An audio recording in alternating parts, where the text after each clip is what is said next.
The CBS Radio Mystery Theater presents...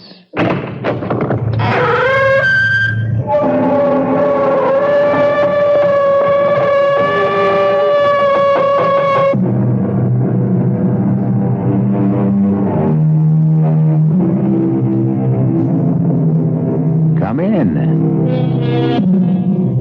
Welcome. I'm E.G. Marshall. Welcome to the terrifying world of your own imagination.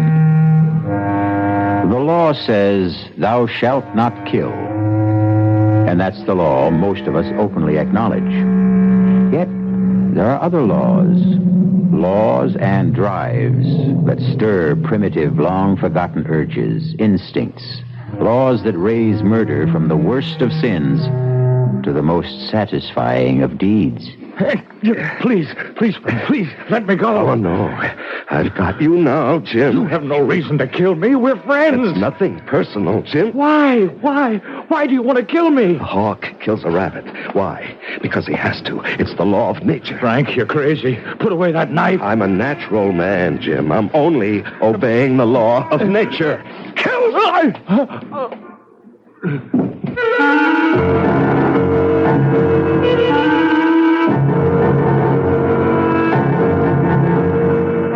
Our mystery drama, The Diary of a Madman, is based on the story by Guy de Maupassant and was adapted especially for the Mystery Theater by Sam Dan and stars Larry Haynes.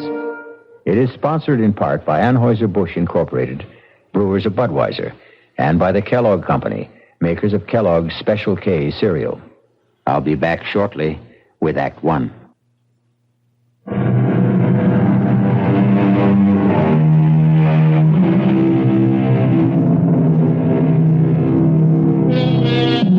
Homicide is illegal, immoral, and a mortal sin. We condemn and punish the murderer. And yet, from time to time, doesn't an entire nation rise up in righteous anger and slaughter another nation? And so, there are those who, naturally enough, ponder the question. If it's noble to kill for one's country at wholesale, why is it base to kill for oneself at retail? These are the thoughts that occupy the mind of a tall, well-dressed, dignified gentleman. He's walking down a deserted street very late one night in the early summer, some 25 years ago. As he passes a darkened doorway, he hears a gasp. Oh, what a relief. I beg your pardon. Oh. Is something the matter, miss? Yeah. Oh, it's only you. Me? Yeah, you. I don't believe we know each other, Miss... Wilson. Darlene Wilson. Oh, my glad it's you. I'm afraid I don't understand. Well, you see, I took this job at Benji's Diner. My first night at the job. You know the place? No, I can't say that I do. We'll never go there. Oh, what a bunch of creeps. Anyhow, somebody said this street was a shortcut to the bus stop. And I was walking down the street and I heard these footsteps coming up right behind me. Well, wouldn't you be scared if you was me? Well, I suppose. Oh, I got so scared. I tried to hide in this doorway. Oh, and it turned out to be you. Well, I'm sorry I frightened you. Oh, forget it. You're just the kind of person somebody would like to see on a lonely, deserted street late at night. Really? Why? Well, you're so well dressed. Is that all? Well, look. Is it okay if I walk with you as far as the boulevard? I guess it's pretty safe there. Yes, of course. Do you mind if I ask you something? Please do. I really shouldn't ask strangers such questions, but what's a person like you doing in a neighborhood like this, anyhow? I was looking for somebody. Down here? Yes. What kind of person will you be looking for in this part of town? I mean, it's none of my business. In a sense, it is your business. It is? How? Because, I happen to be looking for a person like you. What? What did you say? Person like you. What are you talking talking about? You see, I have a certain urgent need. No, listen here, mister. If I was that kind of a girl... No, Darlene. It's obvious you are not that kind of girl. Well, then, what do you want from me? I want your life, Darlene. What are you saying? No, please, get out of my way. Oh, no, Darlene. Let go of me. Let go. No, I can't, Darlene. You can't kill me. I never did anything to you. No, of course not. I don't even know you. There's nothing personal in this, Please, Darlene. I'm scared. Please leave me alone. Please, don't struggle. I won't hurt you. It'll be over very quickly. I don't want to die. Don't, please.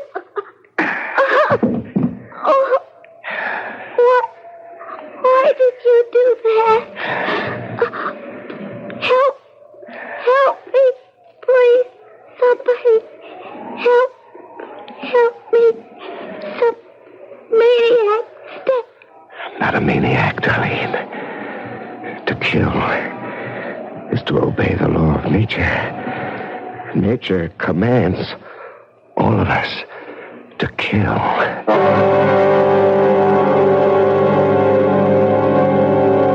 June 29th. I've done it again. And again. It was so easy and exciting. She struggled desperately. I could feel the wild beating of her heart, the hysterical pounding of pulses. And then the climax of the drama. A single thrust of the blade. And once again, no one will ever know. Who could possibly suspect me? The knife. I carefully cleaned and hid it in my desk. There was blood on my lapel. I scrubbed every trace of it away.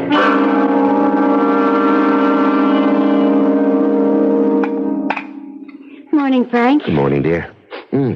Everything smells so good. You mean you've regained your appetite? Well, I don't know. I'm starved. Oh, that's wonderful. I've been so worried about you lately, Frank. What did the poet say, dearest? Come fill the cup. Well, fill my cup and my plate with doubles of everything. What's come over you? Well, I feel like a brand new man today. How was the banquet last night? Oh, the usual political nonsense. Anyone want you to run for the Senate? Well, as they say, the feelers were out. Do we want to live in Washington? Oh, darling, that was a bore. I made an excuse and left early. Oh? Where'd you go? Oh, out for a stroll. One of your long walks? Clears the mind. Doris took your coat to the cleaners. The lapels were all wet.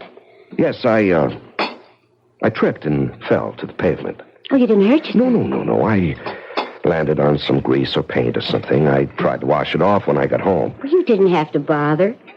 Doris said it looked like blood. Oh, that sounds ominous. Anything in the paper? Oh, the usual mess. Plus a nasty little murder. Oh? A young girl who worked in a diner, killed on her way home from work. Oh, killed, huh? Why? How? How? Stabbed to death on a deserted street. Oh, what a terrible thing. She was hardly more than a child. How would you know that? Well, you said a young girl. She was just 18. Oh, but why? Oh, I think it'll turn out to be a lover's quarrel. Really? They picked up her boyfriend. Seems the two of them had been quarreling. What? Oh, use of the car. Her parents say she was angry because he took it, but he claims it's as much his as hers. Well, what do they have on the boy? Well, he's got blood stains on his jacket. Oh, well, that doesn't look good. No. He claims he was out riding around and got into a fight. Oh, with whom? Well, that's the problem. He'd been drinking and can't remember where or with whom. Oh, why do we talk about these things at home, Frank? Isn't it bad enough you have to live with them?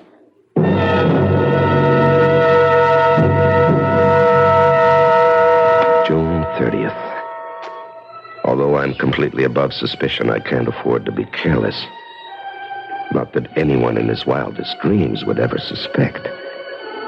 Still, I should be more careful about my clothes. Last time, there were also bloodstains. And yesterday, I'd forgotten to lock my desk drawer. Of course, Estelle never bothers. But still, No one should ever read this diary. I didn't do it. They're lying. They're all lying. Order. Order. Order, I'll clear this court. The defendant will rise and face the bench. Your Honor. Don't you call me Your Honor, young man. By your conduct, you show no respect for the law or for this court. Judge Wallace, I didn't kill her. Why would I kill her? Why? I loved her. Young man, you're being given a fair trial. You have every opportunity to prove your innocence. Judge, please. None of them believe me. What are you saying? Everybody thinks I'm guilty. I can tell. But I was cruising around and I got into a fight. I got the bloodstains that way. I got no alibi, but I didn't do it. You'll have to be seated. And we'll proceed in an orderly fashion. Will the attorney for the people continue his cross-examination?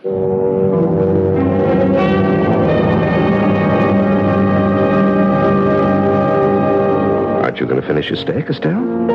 You mean you still have room for more? I'm always this way when I'm trying a case. Well, it must take a great deal out of you. Yes, especially this one.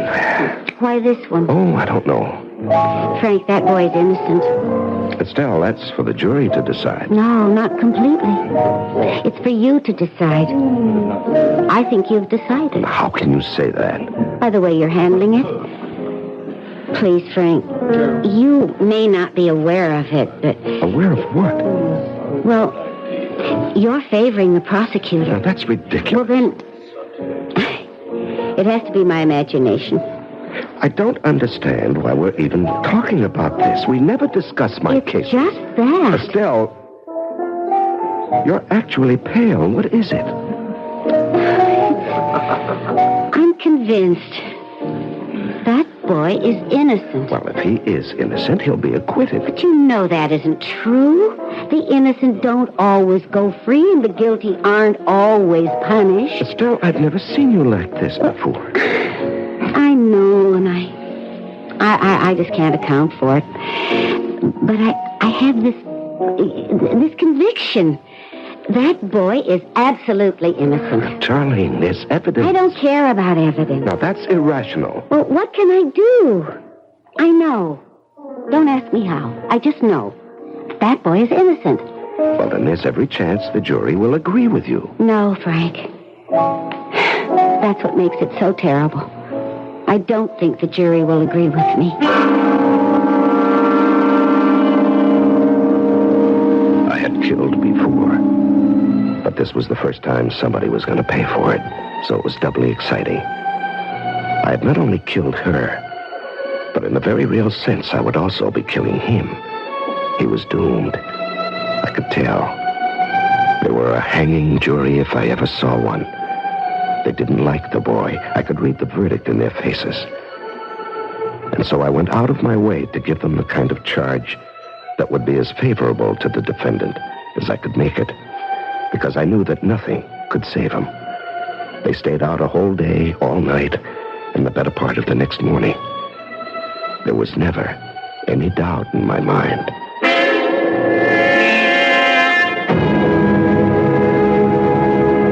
Peter Simmons, you have been found guilty. Have you anything to say? I was brought up to believe in God and to believe in justice. And I can tell you, there's going to be justice one day. Not today, but one day. And the person who killed Darlene will never be forgiven.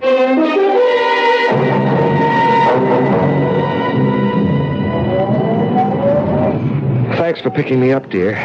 Yeah, well, I didn't think I could come to court today, but I couldn't stay away. Did you have to hang him? Darling, it was out of my hands. Mm. The jury wants him executed. There was no recommendation for mercy. Do you think he's guilty? We don't think about these things, darling. We hold a trial and hear the evidence, and the jury decides. Therefore, he's guilty. Well, I still say he didn't do it. I'm sorry. I heard your summation. You were obviously on his side.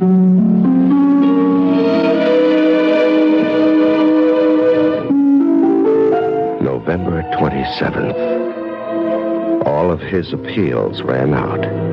He was executed last night. I understand he died very well. But it isn't as if I killed him with my own hands.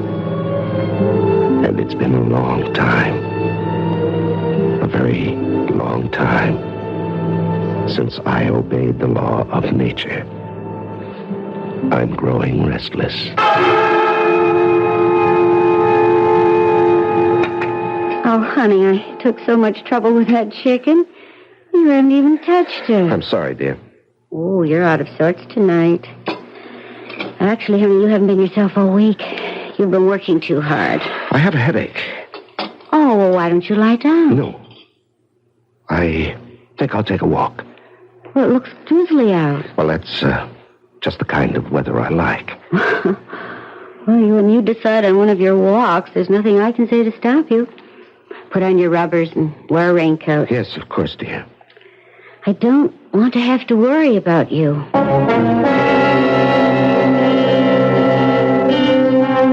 Walking may be good for some people, but it can be extremely hazardous for others, especially for someone who might just happen to run into Frank Wallace. As Frank walks calmly through the rain-soaked streets, he sees a short, slight figure just up the block. And once again, there is the quickened pulse, the rapid heartbeat, the flushed face, and Frank's fingers tighten around the knife in his pocket. We'll be back shortly with Act 2.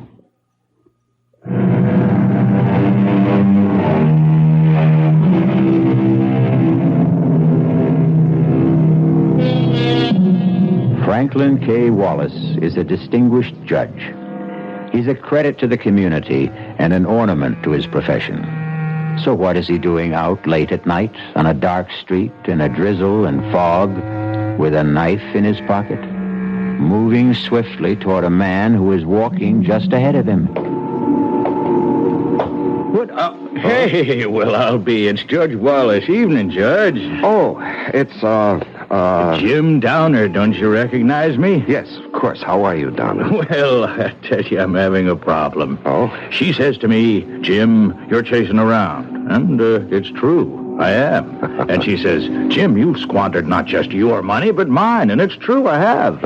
And she says, Jim, if you don't quit, I'll leave you or I'll kill you. Either one, maybe both. I don't know. Hey, what are you doing out on a night like this, Judge? Just walking. Oh, you don't kid old Jim. Nobody picks a night like this to go just walking. Something's up, huh, Judge? Well, nothing you'd want to write about in the newspaper, darn it. You know, Judge, I need a story in the worst way. I'm up against a deadline. I don't even have tomorrow's column. How about an idea? Well, how about, murder? Murder? Murder. Oh, no. No, I don't think so. Why not? Oh, because it's kind of offbeat, you know? Average person isn't concerned with murder. He doesn't think about killing. Oh, that's where you're wrong, down it. Killing is the law of nature. Every living being has the mission to kill. Well, Judge, I wouldn't exactly say that. Oh, yes, everyone wants to kill. Animals kill ceaselessly every day in order to live. Birds constantly must kill. Well, yeah, but we're not exactly talking about animals. Or we cause to be killed for our benefit. Well, it's kind of a gruesome topic. No, killing is almost the same as creating. To make and to destroy. These concepts are the history of the universe. Well, Judge, it's been great running into you, but I have some people down the line. To kill is the law. All right, if you say so, Because Judge. nature loves eternal youth. The more she destroys, the more she renews herself. Well, I wouldn't doubt that for a minute. Okay, I'll see you. Now, just a second. Huh? What is it? I want to show you something. Here, look. Judge, what are you doing with a knife? Judge, let go of me. Are you crazy? No, I'm not crazy. We kill animals, but that's not enough to satisfy. Now, wait a minute. Long ago, the basic need was met by human sacrifice. But now, each man must... Help! Quiet. I always treated you fairly, Judge. I always wrote good things about There's you. nothing personal in this. Please understand that. It has to be done. Don't struggle, Jim. It'll be over very quickly.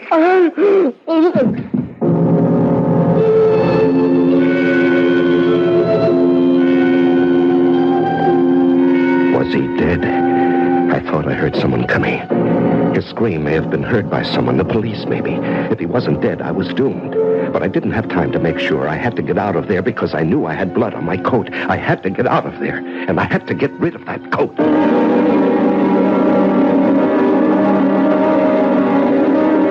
Frank, where's your coat?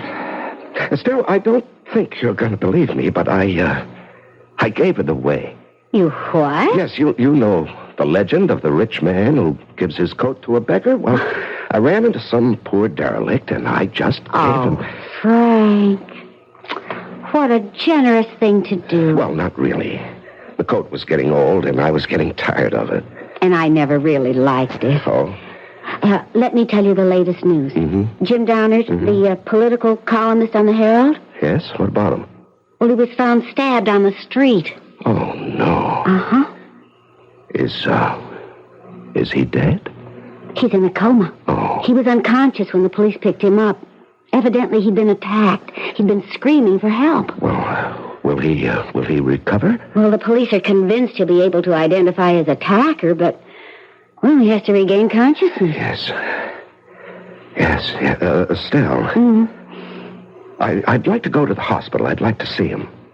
Oh, I didn't know you were that close. Well, Jim was, he said he wanted to do a biography on me. Really? Mm-hmm. But you never said anything. Well, it was just in the talk stages. Well, they probably wouldn't permit visitors. Well, the least I can do is go there and ask if he needs blood. Oh, Frank. That's wonderful. The doctor said, sure, he needs blood. And they took a pint of mine, which I thought was only fitting and proper.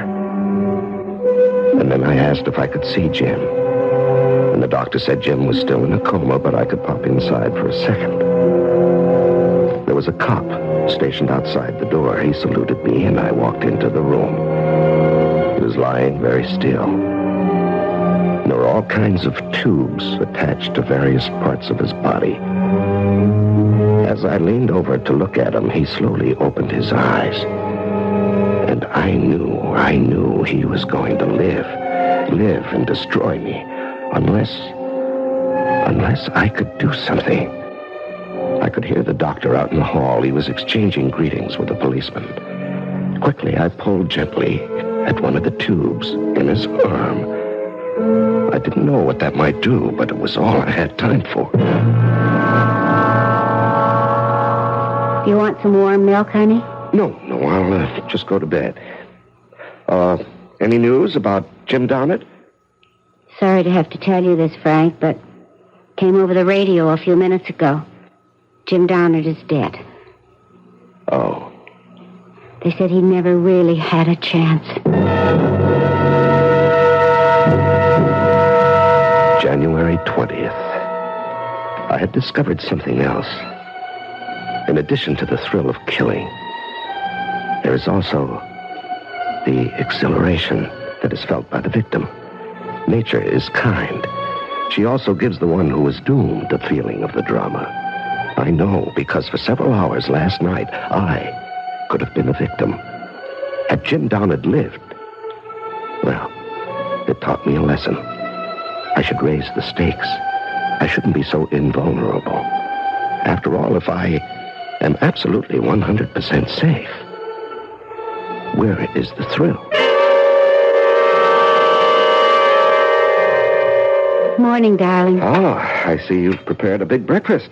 You know, it seems to me that every time there's been a murder, you eat a big breakfast the following morning. Oh? How do you account for that? Well, how do you account for this? Police have suspect in Downard murder. Have they? It's remarkable. It only happened late last night, and they have their man a few hours later. Darling, he's not exactly their man. He's just a suspect. Well, they don't say, but they hint pretty strongly that the evidence against him is rather heavy. Well, now, that's for a jury to decide. I don't know, Frank.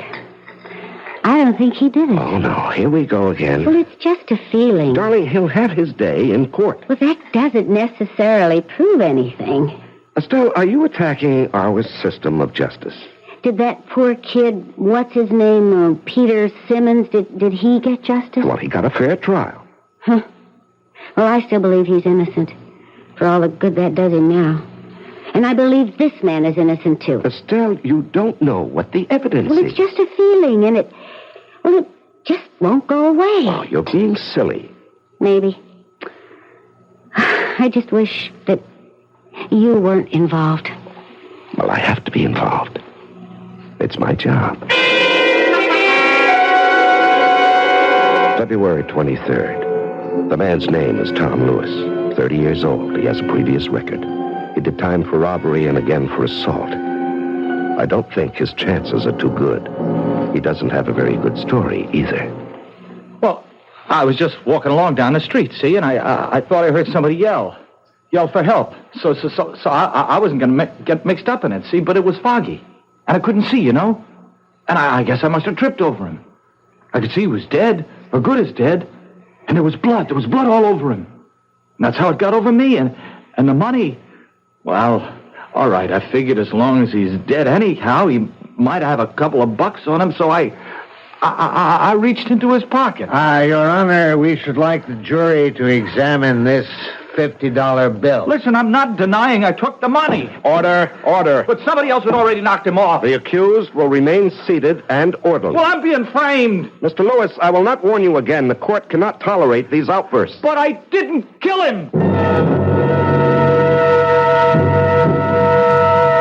February 25. I see now each of my murders has been a masterpiece. I feel like an artist.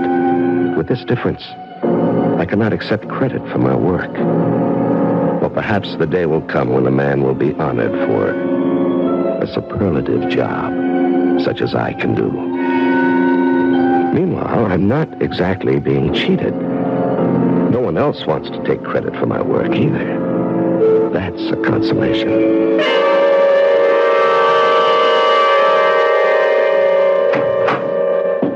Estelle? Yes, Frank? Well, now, what are you doing sitting here in the dark? Is it dark? I hadn't noticed. Well, did you fall asleep? No. Well, let me turn on the light. There. That's better. Well, what a day. Did you hear about it on the news? No. The boy. He isn't doing his case much good with all those outbursts. Would you like to go somewhere for dinner? I don't feel like eating out. Oh, well, that's all right. I just assumed. The truth is, I don't feel like eating at all. What's wrong? That's a good question. How can I answer it? Estelle. I don't have the faintest idea of what to say or what to think. About what? About everything. Darling, I wish I knew what you were talking about. But there's really nothing I have to tell you. You're the one who has to tell me. I always tell you everything. I was paying the bills today. Oh, well, that's enough to get anybody down. And, I ran out of blank checks. Oh? I remembered... Yes. That you always have an extra book of checks in your desk drawer. Oh. But you always keep it locked. Yes, that's right, I do. I thought, maybe this time, you might have left it open. Estelle, I never go through your things. We always respected each other's privacy. But the drawer just happened to be open. And I found this little book. And, did you read it? Yes. Yes, Frank, I read it. Every single word of it. Did you tell anyone about it? No, Frank. I've told no one. Well, that's good. That's very good to know. Frank.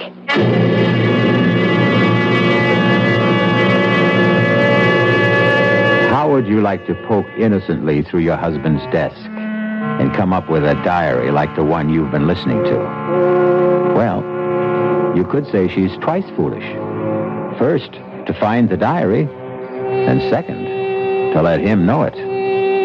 We'll let you know what happens when I return shortly with Act 3. This is WBBM Chicago News Radio 78.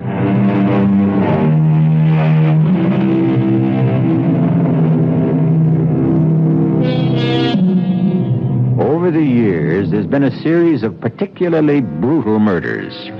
You are the wife of a distinguished jurist who has presided over most of the trials and sent the supposedly guilty to death. Now, you find a diary in which your husband claims that he is the killer. Frank, what are you going to do? What do you mean, what am I going to do? Well, you killed those people. This boy, this one who's on trial now for the murder of Jim Downard, he's innocent. No, dear, he's guilty. But I just read your confession. And Peter Simmons, who was hanged for killing his sweetheart. Well, you admit you killed her. Darling, please sit down. You're becoming hysterical. That's right, I am. I have every right to become Estelle, please, will you listen? But to what? To the truth. I've just read the truth. Darling, listen. For many years, I wanted to write a book. What? Now, will you please just listen? You don't have to say anything until I'm finished. I have been fascinated by the criminal mind. And so after a particularly brutal, apparently senseless murder is committed, I try to place myself in the mind of the killer. What does he think? The way you put it, murder is obedience to a natural law. That's poetic license, dear. What do you mean? We kill, not for gain.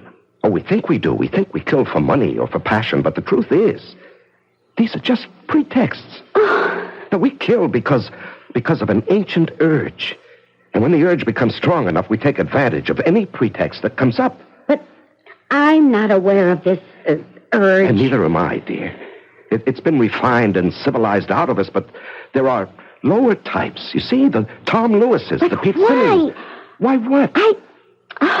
I don't know. Estelle, do you believe that I killed these people? Well, there it was in your own handwriting. Oh, Estelle, could you actually believe me capable of murder? I don't know. It was such a shock, and I was so frightened. Darling, we've been married 20 years. Don't you know all there is to know about me? I thought I did.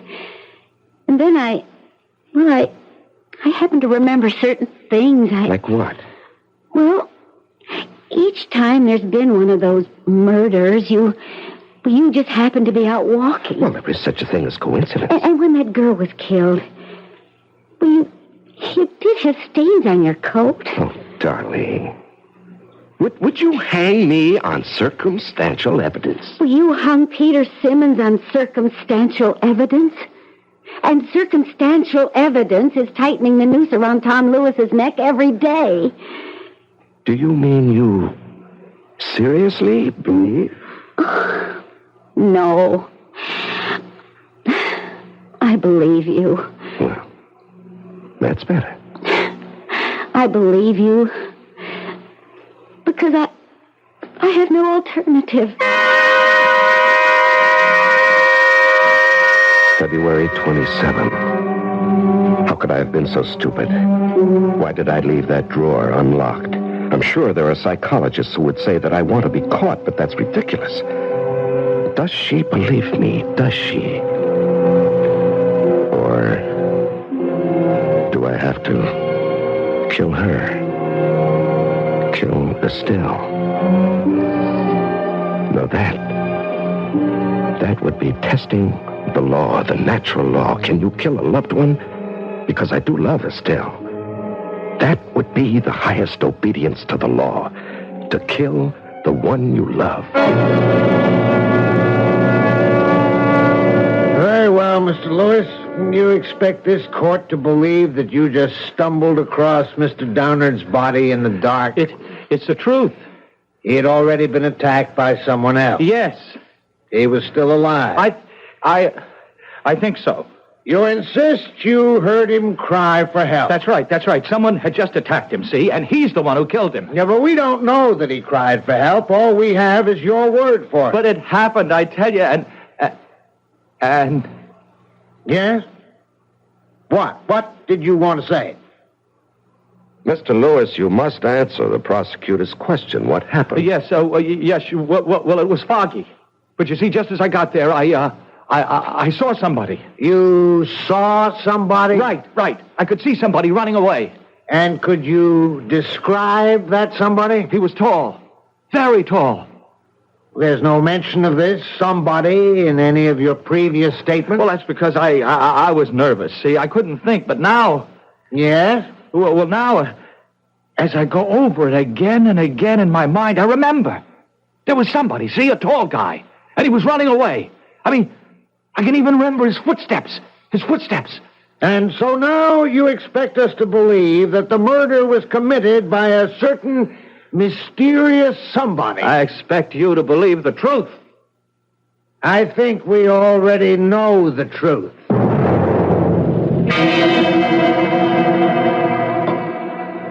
You heard about today's testimony, Estelle? Yes. He claims that a tall, mysterious stranger was running away from the scene. Yes, I know about it. I was out walking that night. You were? And I'm tall. Exceptionally tall. Yes. And if you want to add to it, I came home without my coat. Now, why would I do that? To get rid of it. And why would I want to get rid of my coat? Because of the blood stains, naturally. Oh, please, Frank. How are we going to live with this, Estelle? You suspect me of being a killer. I never said You don't that. have to say. I can tell by your face, by the tone of your voice, you suspect me. I don't know. I don't know what to think. Well, if you think I'm a killer, shouldn't you want to stop me? How? Even if I believed it, who would believe me? I'm sorry, Estelle. I'm sorry for both of us. I should have never written a book like that, and you should never have read it. I don't know what kind of life we can have together. You'll never know the truth. But I will, Frank, I will. I found a way to determine the truth. Well, how? How could you? The truth is in your diary. I read your diary very closely, and I found a way. I found a way.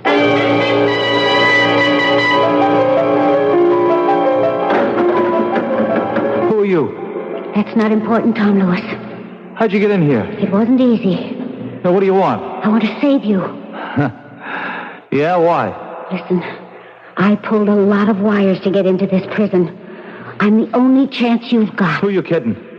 I got no chance at all. Unless you can work a miracle. How are you at miracles, huh, lady? Just pull yourself together. You have a job to do. Now, look, lady, I don't know who you are, what you want, but it ain't going to work. You have absolutely nothing to lose.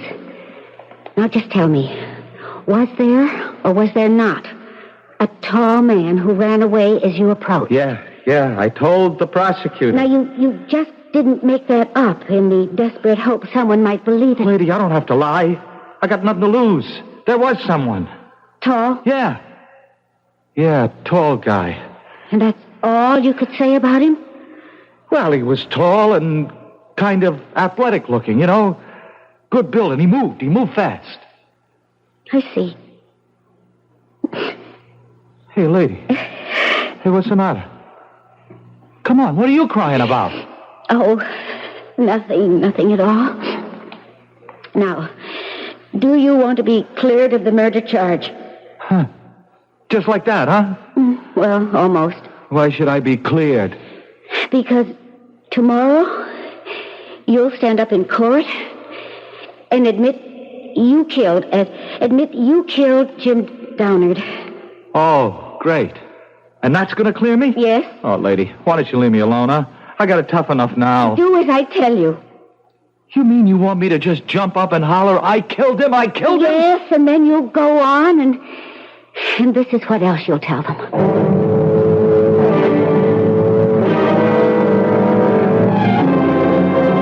And so, ladies and gentlemen of the jury, you've heard all the testimony, seen all the evidence, and now it's up to you to decide whether the accused, Tom Lewis, is guilty as charged of the crime of murder. They don't have to decide. There will be order in this court. Order. I mean, what's to decide? I'm guilty. Hey, what do you say? Order. The prisoner will be seated. I'm guilty. Guilty, you see? I don't care what those clowns on the jury think. I killed him. I killed Jim Downard. I killed him, and I'm proud of it. I'm proud of it. Sure, I killed him. What's wrong with that? Everybody kills sooner or later. We're all killers, you see? I killed him because I couldn't help myself. I said be seated. Didn't you ever want to kill somebody, Judge, huh? Didn't you? I'll have you removed from this court. What do I care? I killed him. And I also killed that woman last year, you know? That Darlene, right? Darlene, what's her name? I killed her, and her boyfriend swung for it. You did not. I did. I can still feel the wild beating of her heart, you see? The hysterical pounding of her pulse. And then you stab. You stab with a knife. You didn't kill her. I killed her. And I killed Tom Downard. You can't take that away from me. Don't anybody try to take it away from me. Silence! I won't be silent. I killed because I had to. I had to obey the law. The natural law. Nature commanded me to kill. That's a lie. You're a cheap little punk. What would you know about nature's laws? What would an ignorant hoodlum like you know about nature's law? What would an illiterate clod like you know about the dark hidden places in the human soul? What would you know about the bloody imperatives of the race? I know. I killed both of them. You're a liar. You didn't kill anybody. I did. I killed Darlene Wilson, and I killed Jim Downard, and I can prove it. Now you know, Estelle. Now you know I did it. And they weren't cheap little crimes of passion. They were obedience to the elemental law. You know that's the truth, Estelle. Show them the book. Show everybody the book.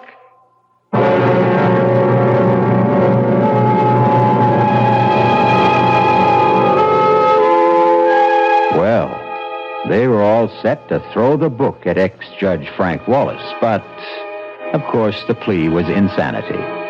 And if it proves anything at all, it demonstrates that no one should try to steal credit from a true artist. No one else should ever try to pose as the author of his works, even if those works are concerned with murder. I'll be back shortly.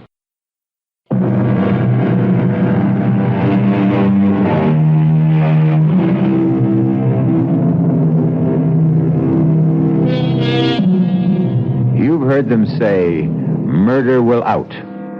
It's supposed to mean that murder cannot be hidden. The fact will eventually emerge. However, the tale you just heard adds a chilling dimension to that statement. It can now mean that murder may slumber deep inside each of us, and that one day it may find its way out. No, that won't do. Better enjoy murder vicariously with us. That way, you'll never be tempted or driven. Our cast included Larry Haynes, E.V. Juster, Robert Dryden, and William Redfield. The entire production was under the direction of Hyman Brown. And now, a preview of our next tale. In a sense, he's still alive. Medically, he's dead. It's only a matter of time till the rest of him dies, too. And I am the one to live. Yes. You will live. My hands, how bad are they? When the wagon ran over them, the right one was severed, was moribund, devoid of all life by the time you were brought here. And the other, crushed beyond hope. Why wasn't I the one to die? I can never play the piano again. There is one way you could. How? If I gave you Rudy Baum's hands. This is E.G. Marshall inviting you to return to our Mystery Theater for another adventure in the macabre. Until next time, pleasant dreams.